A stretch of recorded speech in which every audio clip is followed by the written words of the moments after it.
آمن الرسول بما أنزل إليه من ربه والمؤمنون شبابه والخطر في التواني ما أحسن الطاعات للشبان فاسعوا لتقوى الله يا إخواني. magaalada Dababahale ee degmada Sabawanaag waxaa lagu qabtay xaflad ballaaran oo ay ku qalin jebinayeen dufcadii koowaad ee dhameysatay Quraanka Kariimka. xafladan oo ahayd mid si heer sare ah loo soo agaasimay ayaa waxaa ka soo qayb galay waalidiin, culimaadudiin uu ka mid yahay Sheekh Axmed Caabi, Sheekh Maxamuud Cumar Cali, maamulaha maxaayadda Daarul Mustafa. ugu horeyntii waxaa halkaasi ka hadlay maamulaha madarasada Imaam Jaylaani, Macallin Cabdiraxiin Sheekh Maxamed Toox. صلى الله وسلم على سيدنا محمد وعلى آله وصحبه أجمعين. أما بعد وحن هلكن مركورة حفلة أين فرنو عن سلام تكوبات الدرية وفتي قبل عرنا علماء الدين تا مرتشرفك لما أنتود وجوه الرئيس شيخ أحمد عابي معمولها معاهد مدارس الإمام من دار المصطفى شيخ محمود عمر شيخ محمد عبد الله dhammaan marti sharafta kale ee fadhida macallimiinta madaarista Imaam Jilani ugu horeeyo macallin Maxamed Iid dhammaantood iyo deegaanka ardayda dhammaantood waxaan leeyahay assalaamu calaykum waraxmatullaahi wabarakaatuh. xafladan aynu isugu nimi walaalayaal waxay ku saabsan tahay shahaado bixinta ardaydii dhammaysatay Quraanka Kariimka ah. marka waxa weeyaan maamuuskaasi wuxuu ku saabsan yahay ama madarasadan ardaydani waxay soo gashay waqti badan deegaankan ay ku soo bixisay madarasadu waxay furnayd 3 sanadood ardaydani waa dafcadii koobaad ee ka qalin jabisa madarasadan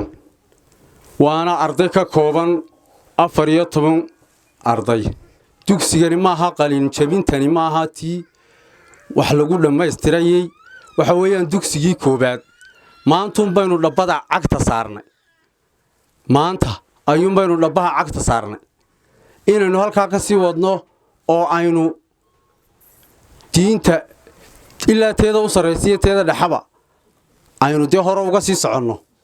ayuun baa loo baahan yahay. marka waxaan idin leeyahay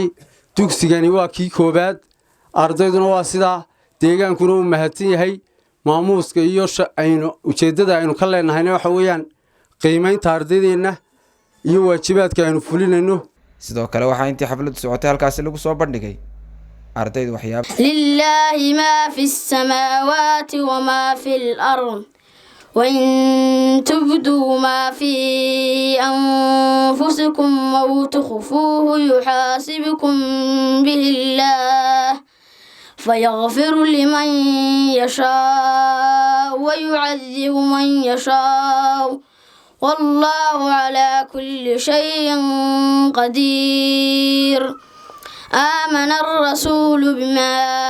أنزل إليه من ربه والمؤمنون كل آمن بالله وملائكته وكتبه ورسله لا نفرق بين أحد من رسله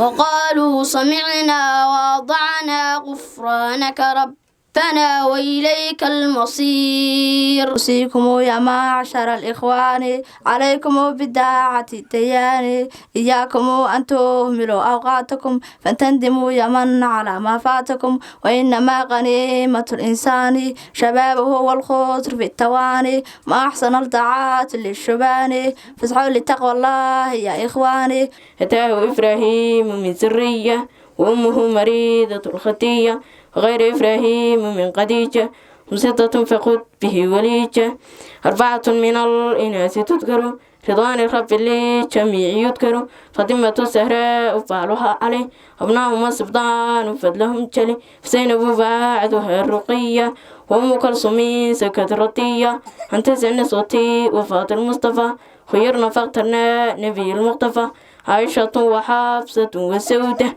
صفية الميمونة والرملة.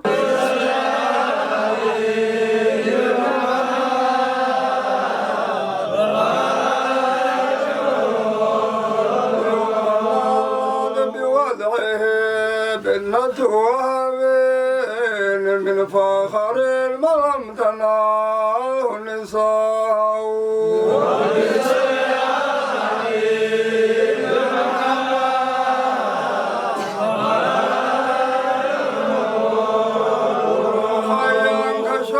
من كمؤلو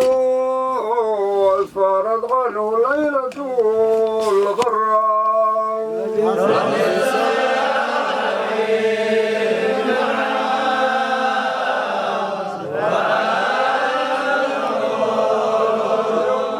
ugu dambeyntii waxaa hadalla dardaaran iyo dhiirigelin halkaasi ka jeediyey mati sharaftii xafladda ka soo qayb gashay waxaana ka mid ah hadalladoodii ilaahay baa suurto geliyey in maanta ardaydeena qur-aanka dhammaysay qiimaha badan ee muddada yar ku dhammaysay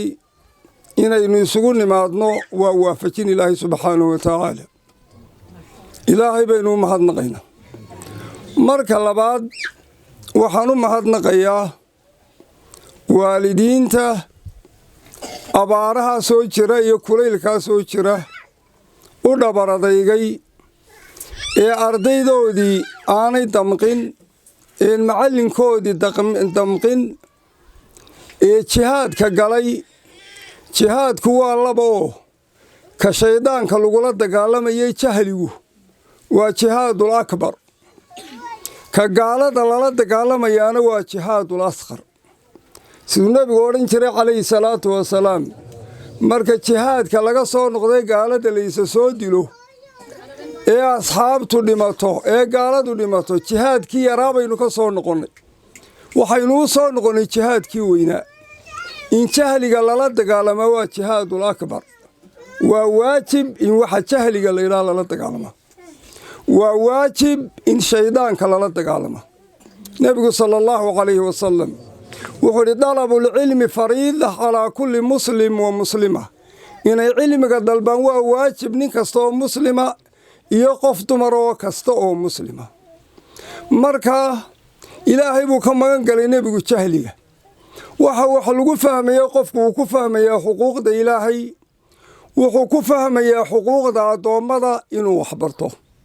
waxbarasho la'aantu markaa waxa weeyaan qiimo darro weeye waalidiinta u dhabaradaygtay ee carruurtii u dadaashay ee dabadeeto iyada waayo fara badani jiraan oo aannu ognahay oo fara badani cid allaaliyo cid gacan siinaysana aanay jirin aad iyo aad ayaan ugu mahadnaqaynaa waa waalidiin wanaagsan waa saalixiin markii nebi khadar iyo nebi muuse israaceen ayaa waxay ku soo baxeen waa kii khadar nebi muuse la yaabay nebi khadar dee cilmi sir buu ku shaqaynaya midna cilmi daahir kolkaa guri bay ku soo baxeen oo gurigii buu dumiyey kolkaasuu dabeed yidhi maxaad guriga u dumisay wa kaana abuuka wa kaana wuxuu u sugnaad muxuu aayadda qur-aanka iisoo qabo kaana liqulaamayni yatiimayni laba inanoo yaryar laba qulaam oo agooma ayaa lahaa buu yidhi wa kaana taxtuhumaa kansun lahumaa kolkaa aabbahood baa wuxuu uga aasay kaydoo waxbaa ku jiray oo waxaa ku dahab iyo fido iyo jawhar baa ku jirtay wa kaana abuuhumaa saalixan buu yidhi nebi khadar khadar wuxuu yidhi aabbahood baa wanaagsanaa wanaaggaa aabbahood wanaagsanaa ayaa labadaa ilmoodee yaryar wixii halkaa ugu jira ilaahay halkaa ugu xafido ugu ilaaliyey wanaaggii aabbahood wanaaggii aabbahood baan aniguna dabeed ugu soo saaray waxaa la yidhaha aabbahaasi ma aabbihii buu ahaa ma awowgii buu ahaa kii toddobaad buu ahaa baa layidhi waxaa la yidhaha maxaa la yidhaha ducadu intay socotaa 7 awow waa halkaynu inaw ka nidhaaho macnaha waa aabba uun aabbihii iyo awowgii iyo macnaa reerka markuu abtisiinta saalix ku jiro saalixaasuu ilaahay ku ilaalinaya dabeed carruurtii iyo awlaaddii iyo abtirsiintii waxaa anfaqaysa waxa waalidiintu u dhigeen wax wanaagsan oo loo dhigay ayaa maaragtay ay ku faa'iidada ardaydu ku gaadhi waxaa kaloon u mahadnaqayaa oon aad iyo aada ugu mahadnaqayaa macallinku shaqaduu hayaa waa shaqo qaaliya qur'aankii buu dhigayaa cilmigiina dhan buu ka dhigayaa miftaaxa cilmiga laga galayaa waa qur'aankii arday yaryar buu afbarayaa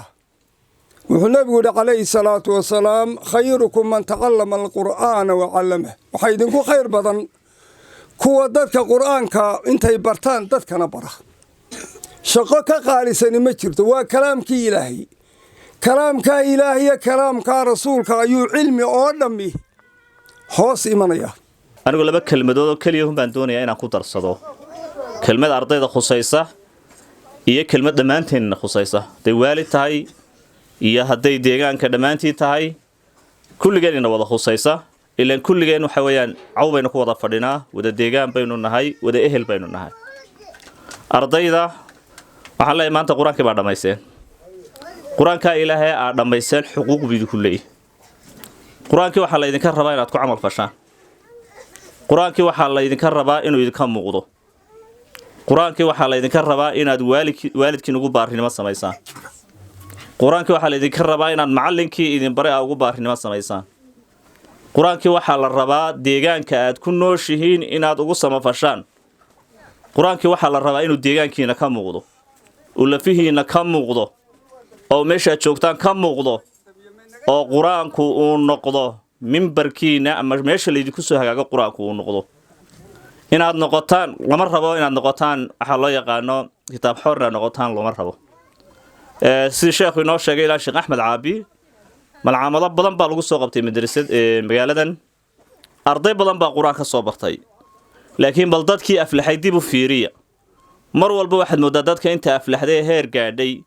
iyo inta wadadii dib u raacday inay badan tahay inta wadadii dib u raacday ilaahay kuwaas oo kale idinka yeelo marka idinka waxa la idinka rabaa inaad diinta ku mitidaan oo diinta gacanta ku haysaan oo dad sharaf la noqotaan oo magaaladiina magaalooyinka kala ka hormarisaan baa la doonaya tartan baa lagu jira adduunka tartanka lagu jirana waxa ugu fiican diinta ilaahay oo lagu tartamaya ugu fiican waa inaad noqotaan meel muuqanaysa waa inaad noqotaan waa inaad barcad oo deegaanka kale oo dhan ka duwan waa inaad noqotaan culimada waaweyn ee nala jooga deegaanka ka soo jeeda waxay noqonaysaa horta xafladani waxaan filayaa waa xafladii ugu horeysay ee madaarista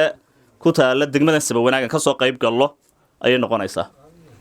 marka maadaama ay magaalada noqotay halkii Saba Wanaagan ka soo galay maadaama ay noqoto wayna ka calaamadsanaataa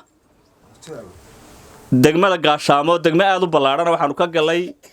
ceel baxay baanu ka galay waxay noqotay meel ka calaamadsan Gaashaamo dhan oo reer Gaashaamo dhan ay tamaniyaan saas oo kale ay noqdaan insha Allah ta'ala reer Saba Wanaag oo dhammi وين النقدان مكوا كانوا كلا تمنيين النقدان من رجينا إن شاء الله تعالى مركا أرضي قوات كيس طبعا له والد كيا يسوع هري يدمانتين ما أنت دمانتين وحلي نوجا بهاي أرضي ده سينسو جرب تاجي لهين هدينو ما أنت نراه قرآن كوي دمية مرة ده قرآن كدمية ماشي محيك قبنايان على رقف كقرآن كبرته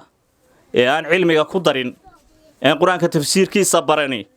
وضمير ملف سيدو كلام كمثل الحمار يحمل أسفارا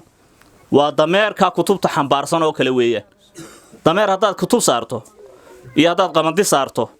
يا هذا دحان صارته يسوق ده ما كلا يقان وحصارا